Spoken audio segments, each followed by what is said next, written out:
प्रतिबिंब जनमानसांचे। युवा सेनेचे विक्रम राठोड यांच्याकडून अण्णाभाऊ साठे जयंती मिरवणुकीत जातीवाचक शिवीगाळ। गुरुदत्त प्रतिष्ठान अध्यक्ष योगेश सोनवणे यांचा गंभीर आरोप। तोफखाना पोलीस ठाण्यामध्ये गुन्हा दाखल। अहिल्यानगर शहरात लोकशाहीर अण्णाभाऊ साठे जयंतीनिमित्त सर्जेपुरा ते माळीवाडा बस स्थानक मिरवणूक सुरू असताना 1 ऑगस्ट रोजी रात्री नेता सुभाष चौकात स्वर्गवासी माजी आमदार अनिल भैया राठोड यांचे चिरंजीव विक्रम राठोड यांनी अध्यक्ष योगेश सोनवणे यांना उद्देशून जातीवाचक शिवीगाळ केली। याच दरम्यान धक्काबुक्की करत धमकी दिल्याचा आरोप आहे।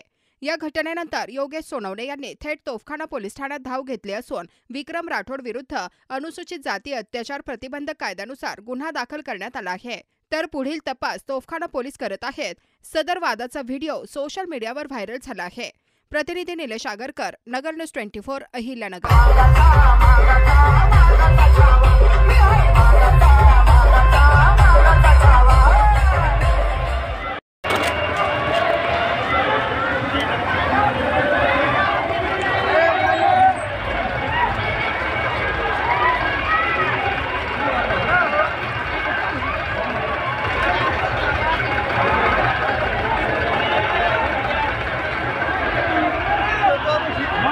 अहिल्यानगर शहरातील महत्त्वपूर्ण अपडेट जाणून घेण्यासाठी नगर न्यूज 24 या YouTube चॅनलला सबस्क्राइब करा।